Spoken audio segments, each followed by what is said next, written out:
telling you, hooking up is easy. Meeting platonic male friends, not so much. So what do I do? I mean, how do I meet friends? It's such a weird concept. You're listening to Moviesucktastic.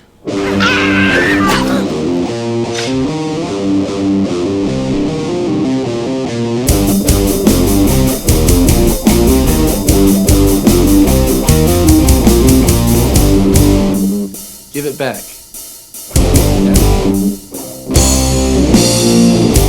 Return the favor.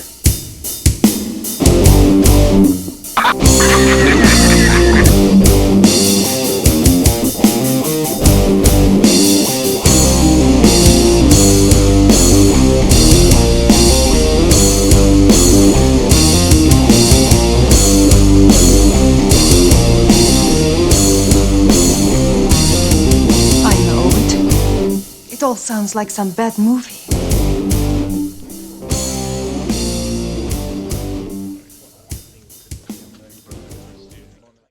It got very well received, but for whatever reason, we just don't fucking get it.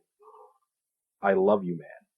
Why this movie was such a big hit, why people, why it's received so well, why it was almost 82% on Rotten Tomatoes. Apparently all the critics liked it. It's 7.6 out of 10 on IMDb. I don't get it. So I made him watch it for the challenge because I knew he would hate it as much as I did. Because I don't love you, man. You do love me. Actually, I think my first note here on the film is Joseph Ferdinand Guida, damn you to hell. And my middle name isn't Ferdinand. That's just the joke. The more I'm annoyed at him, the more I will find different middle names for you, yes. So tell me what you really feel. Now, for the most part, I didn't hate it as much as I thought I would. I still hated it. Well, let's put it this way. When I watched it, I didn't go into it saying to myself, I'm really going to hate this. But I also didn't go into it saying I was really going to like it. I just thought it might have just been a kind of funny movie. And I came out of that not liking it a lot. I didn't laugh. I chuckled. At all. No, I didn't laugh once. I smiled a couple. There were a couple. I will admit, all right. Now, there's a lot of base humor in this. It's getting, right.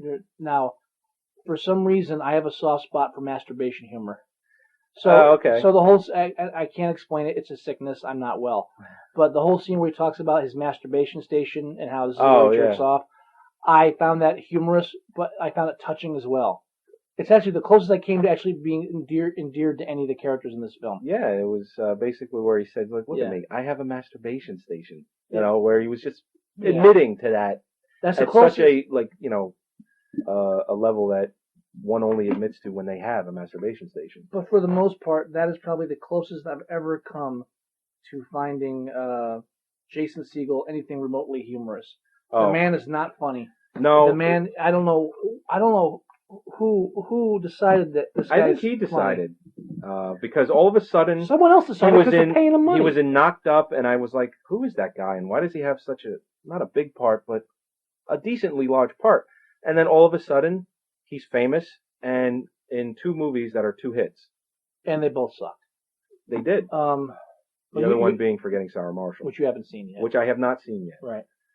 I can already, as I'm watching the film, I hear the pitch in my head, like them selling it to the studio execs. It's like 40-Year-Old Virgin, but with friends instead of sex, and that's all this film is. Yeah. Take 40-Year-Old Virgin, take out the whole sex aspect, and instead of not being able to get a date, it's he has never connected with. Instead of not connecting with a woman, he's never connected with a man. Right. So it's just and so all the buddy stuff with guys turn out to be awkward moments instead of being the actual buddy stuff with guys. 40-Year-Old Virgin was 10 times better. It had a great chemistry. Paul Rudd is great. I like Paul Rudd. I wish he stopped doing crappy films. Yeah, it's just his last 2 movies. 2 or 3, horrible. Yeah. I mean, they made money, but they're bad. Yeah, they've been hits, and that's why he hasn't fired his agent, and that's why he keeps making these, because they keep making money. You're in trouble when you're ripping off your jokes from Deuce Bigalow. When I saw Mandate in the trailer, it's like, really? Yeah. We can't get that far away? And then the whole film is vomit, farts, and high-pitched voice short guys. I watched cartoons in the 80s that were like more just more intelligent than this. And again, humor doesn't have to be intelligent. I like base humor too. Again, there's some really crass stuff in 40-Year-Old Virgin I thought was funny. But there's when you do it and it's actually funny, then there's do it where you're just saying, well, we should do something here that's crass. Right. And crass is my new word. And they even have a vomit scene in 40-Year-Old Virgin and a vomit scene in this. With Jon Favreau, the director of Iron Man, who obviously owed someone a favor. But I'll tell you what, Jon Favreau's good in anything he does. He was great as an asshole in this. He's an excellent asshole. He was great in this film. He's too good of an asshole. I would have loved to have seen a spin-off of this movie with his character, and I think that probably would have been hilarious. There's one where he like beats his wife every night or something, and then where every time that he has to do something, he's like, okay, you're going to dress up as a teacher for me tonight, or you're going to dress up as a schoolgirl, or you're going to wear this, and she's like, all right, fine. I think that was more funny than anything else in the movie. I think sex with the lights on was a good line. Oh yeah, but I heard that in the trailer already, so that they put a few good funny jokes in the trailer, right. And a lot of them involved Jon Favreau, yeah, who had literally maybe a 15-minute part. He plays such a good asshole. It makes me think that when he plays nice guys in films, he's actually acting then. And that this is actually the true Jon Favreau. That he might actually. I'd love to see him on the Iron Man set. Yeah. Now that he's got a bona fide $300 million guaranteed hit every time he makes an Iron Man film, he's probably just. I'm wondering if people that work with him closely are watching I Love You Man, and thinking, finally the truth is revealed. This guy's a prick. Yeah. Get him. He's one of the toughest directors ever. But yeah, there's nothing funny about Jason Segel whatsoever. No, it's. And God, do I hate scenic flavor montage transitions. Yeah. Just, let's show shots of California.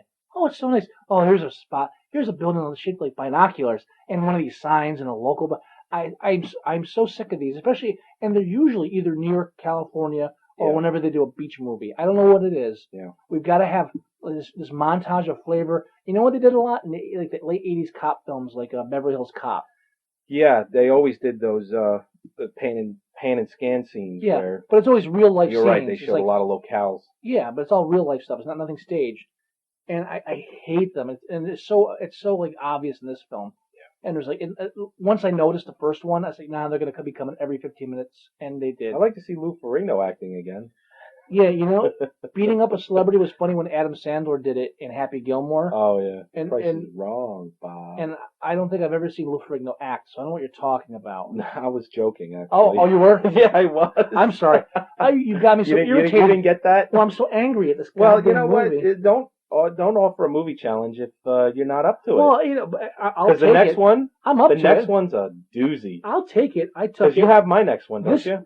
What? No, I don't. You don't have? I do. You do. All right, because we will announce that during this podcast. Yeah, at the end of this segment. No, I'm perturbed.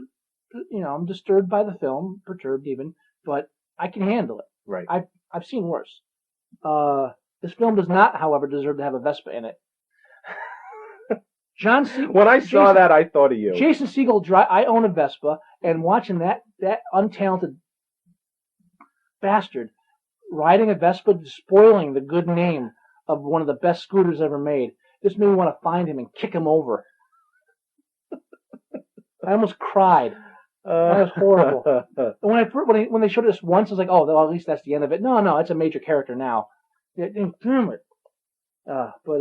But I did enjoy the masturbation station. That was funny. Good. I'm glad. Now here's a question. Right, you're a Rush fan, right? I love Rush. Okay. What's with all the goddamn Rush music in this movie? You know what? I don't know. Is the ABBA catalog too expensive these days? As much as I love Rush, when I saw that in the movie, and I was saying to myself, I saw a 2112 poster on the back wall, and I was thinking to myself, that's the best Rush album ever made. And they touch on that in the film, and I thought, okay, that's kind of cool. But then they took it to another level where they just kept talking about it. That was the main problem I had with this film, is that scenes went on forever. Did you notice that? I mean, they would delve on something where they would, like in the tuxedo shop where they're trying on tuxes, and the scene is not funny, but I know where they're going with it. Not scenes. But then it's 2 or 3 minutes long, and it should have been 30 seconds. It's the running joke. It's the running joke that doesn't end.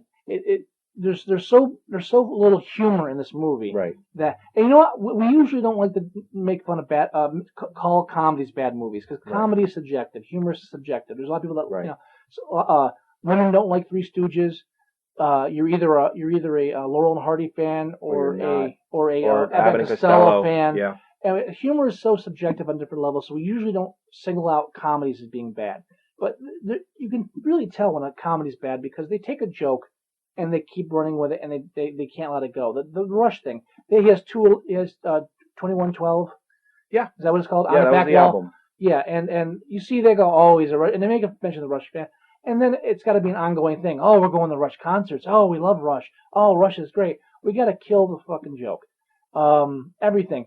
Him not being able to come up with a good, like him saying weird things when he hangs up the phone. Yeah. Like saying Oh, yeah. It was funny the first time or two he did it. It was kind of humorous. I didn't think so personally. Well, but I didn't laugh. I know where you're going. I didn't laugh, but Yeah. it was interesting. But then he keeps doing it. It's an ongoing thing. We do it again. We do it again. We do it again. Yeah. Lou Ferrigno's funny. Let's keep doing it again and again. Yep. I gotta. The only scene that was done right, this very small scene where the humor was kept in the tight little box and it was quick and funny to an extent, was when they go out on their first man date or whatever you want to call it, when they're eating the tacos and drinking. Oh, yeah. And they do quick clips of them talking drunk and about different topics. And Well, that scene was good because they did what you should have do. Tell the joke, move on, tell the joke, move on, tell the joke, move on. Don't keep coming back to the goddamn thing. All this film does is come back to the goddamn thing. The one character mentions that the advertisement stuff, he puts his face on urinal cakes. That's right. Yeah, that comes up 3 more times in the film because you never get tired of hearing about it. Yeah. Oh, that guy. You shouldn't let him help you sell that house. He puts his face on urinal cakes. Yeah. It's like, okay, we get it. It's just, you're right. It's just the ongoing joke. I laughed more at the Nazi zombie film. You know what? I did too. I did too. We definitely found that more humorous. The problems with this film are so broad that I don't have a lot of notes because it's really just It's just a lot of problems. Beat the joke to death. Oh, the sentimental ending. Let's like when he plays Rush for his fiancée for the first time. Like this scene should really not be 5 minutes long. Right. It hurts. You know what? And I thought the Puggle was cute. Because I happen to own one. Yeah, I thought of you. Yeah. Well, did the dog not look exactly like mine? It was almost creepy. You know what? The dog is a perfect example of what was wrong with this film. The whole thing with him not picking up after his dog taking a dump. Exactly. And then the guy steps on it. This happens 5 more times in the film. Yeah, it just keeps happening over People and over stepping and over. on this guy's. I mean, yeah. The initial idea of I don't clean up after my dog and someone steps in it is not funny.